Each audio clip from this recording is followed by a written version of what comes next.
Graça e paz a todos os queridos irmãos e irmãs. E nós queremos ter uma conversa. É o que vamos fazer. Analisando este assunto que é proclamemos a verdade num mundo sem esperança. Isso está dentro do contexto, claro, do tema da Convenção Batista Brasileira para este ano de 2023. Mas se nós vamos proclamar a verdade a um mundo sem esperança, por que o mundo vive sem esperança? Essa é a pergunta que vai ser o nosso fio condutor até o final, tá certo? Então, continuando a nossa conversa, afinal de contas, a falta de esperança é quando tudo parece perdido e não há solução à vista. A Bíblia responde com muita clareza. E a Bíblia diz que a falta de esperança, ela ocorre porque o mundo jaz no maligno. Assim, simples e curto. O mundo jaz no maligno. Primeira carta de João 5,19 diz com muita propriedade: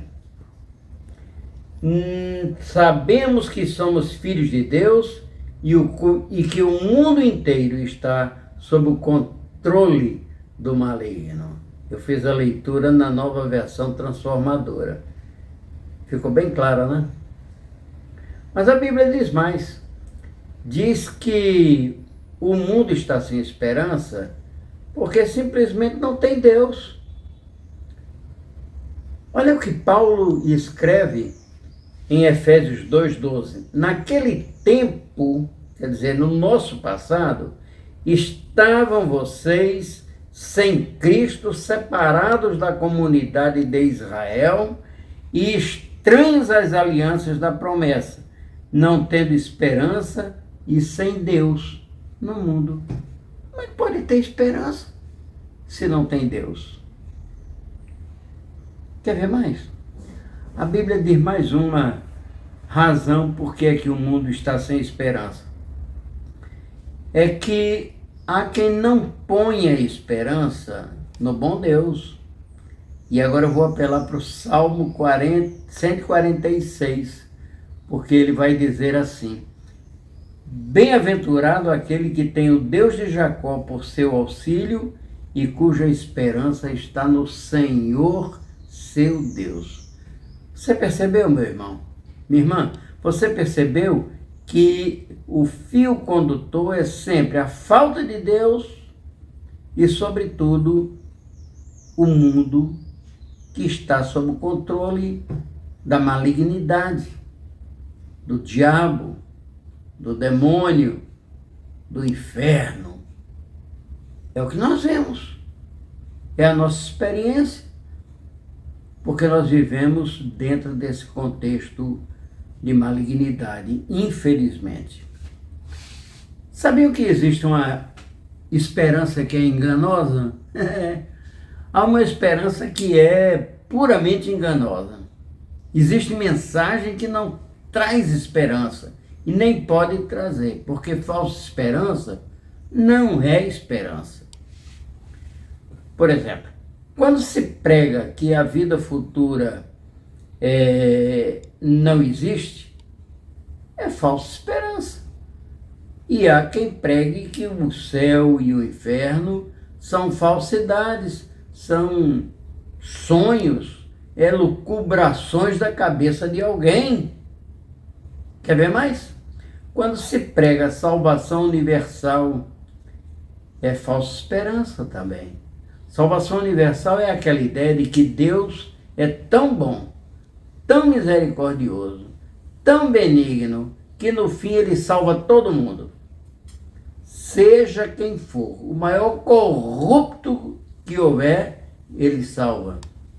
Ele pode salvar, claro, mas com as condições protocolares como a fé, uma entrega, a doação de sua própria vida, mas porque simplesmente no fim todos serão salvos. Isso é falsa esperança. Quando se prega também a lei do karma, é falsa esperança.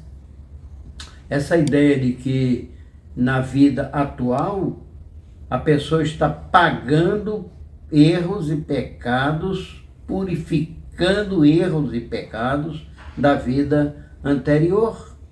Isso é falsa esperança e não está na Escritura Sagrada.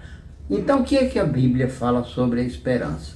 Olha só, a Bíblia tem lições maravilhosas, até porque esse conceito chamado esperança é um conceito riquíssimo. E o apóstolo Paulo coloca a esperança ao lado da fé e ao lado do amor.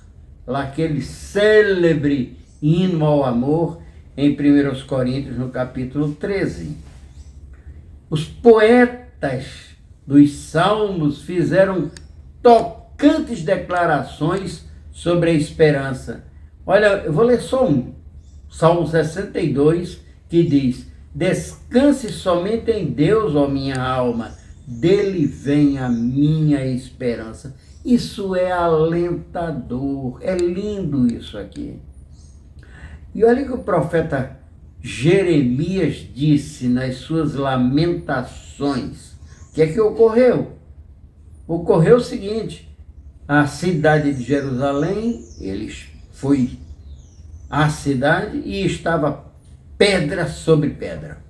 Os babilônios tinham arrasado a cidade, destruído a cidade. Mas ele dá uma lição de positividade. E essa lição, ele mostra que é preciso, é necessário, é absolutamente imprescindível confiar em Deus. Aí sim, olha o que ele diz. Ele diz: quero trazer à memória o que pode me dar esperança. As misericórdias do Senhor são a causa de não sermos consumidos, porque as suas misericórdias são sem fim e renovam-se a cada manhã. Quando você acorda de manhã, você diz: eu estou vivo, porque as misericórdias de Deus se renovaram na sua vida. Você descansou naquela noite e o dia está prontinho para você, novo em folha, que Deus lhe concedeu. Assim é o que ele está dizendo.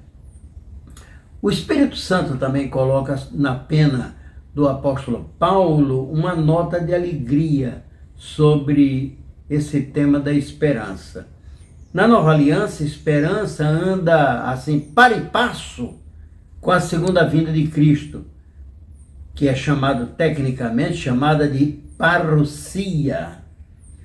Os apóstolos e os cristãos primitivos, nossos irmãos da Igreja Apostólica, eles consideravam o retorno de Cristo como sendo a bendita esperança. Isso está lá em Tito, no capítulo 2, e em Hebreus, no capítulo 9 também.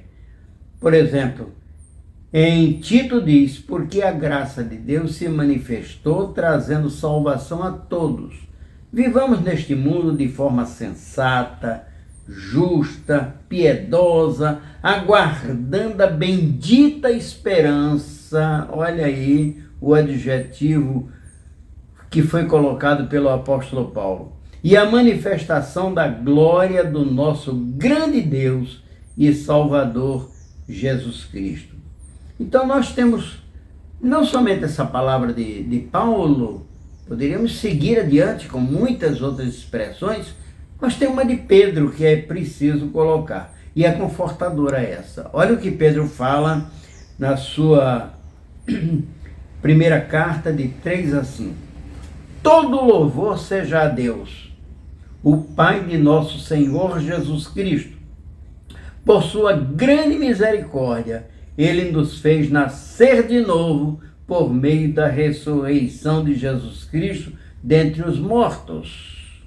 Agora temos uma viva esperança. Olha outros adjetivos aqui. Bendita, disse Paulo, viva, disse Pedro, e uma herança imperecível, pura, e imaculada, que não muda nem se deteriora, guardada para vocês no céu, por meio da fé que vocês têm. Deus os protege com seu poder até que recebam essa salvação pronta para ser revelada nos últimos tempos, ou seja, na parousia. Lembra? A vinda de Cristo. Continuando. É nessa fé, nessa esperança e, sobretudo, nessa benignidade de Deus que se enraiza toda essa revelação. Então, é na profecia de Jesus Cristo que declara a Marta, irmã de Lázaro, a quem ressuscitaria Lázaro logo a seguir. Ele diz: eu sou a ressurreição e a vida. Não é na ressurreição que nós somos salvos? Aquele que crê em mim, ainda que morra, viverá. E quem vive, crê em mim, não morrerá eternamente. Gente, que conforto que vem da palavra de Deus quando lemos isso aqui. Então não ficamos rodopiando na lei do karma. Não precisamos absolutamente de nada disso aí. Não existe essa salvação universal sem fé, sem cruz, sem Gólgota, sem Calvário, sem coisa nenhuma. Mas Jesus disse, olha o conforto novamente: na casa de meu pai há muitas moradas. Se não fosse assim, eu já lhes teria dito, pois vou preparar um lugar para vocês. E quando eu for e preparar um lugar, eu voltarei e os receberei para mim mesmo, para que onde eu estou, vocês estejam também. Essa tradução aqui é da Nova Almeida Atualizada, como ficou clara, né? No nosso entendimento. Então vamos resumir?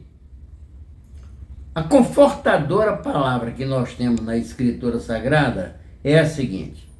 Primeiramente, uma nota de tristeza. O mundo não tem esperança. O mundo não tem noção do amor de Deus, da graça de Deus, não sabe o que é ser confortado na hora da dor pelo Espírito Santo, nem tem ideia da eterna bem-aventurança, que é viver em louvor eternamente diante do bom Deus. Quer ver outro? Compete a cada crente viver esta esperança. Afinal, nós somos filhos da maravilhosa graça. Segundo Gálatas 1, 15, 16. Deus que me separou antes de eu nascer e me chamou pela sua graça, achou por bem revelar seu Filho em mim. Nós vivemos pela fé e não pelo que vemos, diz Paulo. Temos confiança absoluta e preferíamos deixar este corpo terreno, pois então estaríamos em nosso lar com o Senhor, aquele mesmo que ele disse, eu vou preparar-vos lugar. Olha mais, é nosso mandato passar adiante o amor de Deus, sua graça, a fé salvadora, a fé adesão, a entrega e a esperança no retorno de Cristo Jesus, o nosso Redentor.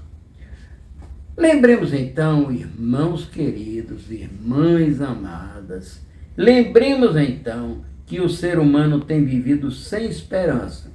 E quando fala da revelação da vitória final do Messias, o faz temeroso, porque Apocalipse na cabeça de muita gente para essa noção essa massa que não tem noção absolutamente das coisas do Espírito, é o mesmo que desastre.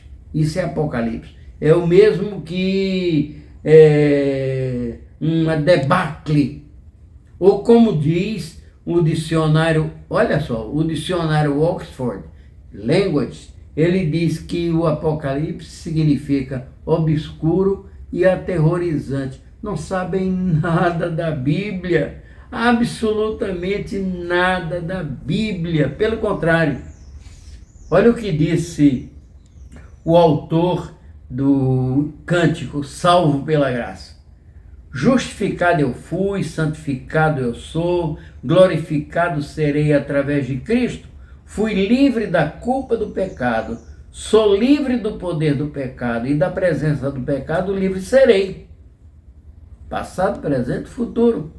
De glória em glória, de fé em fé, graça sobre graça, salvo pela graça. Mediante a fé em Cristo eu sou salvo. Não vem de mim, é dom de Deus. Absolutamente bíblico, todo esse ensino aqui. Porque é isso o que nós temos experimentado. E agora temos que proclamar isso e passar isso adiante.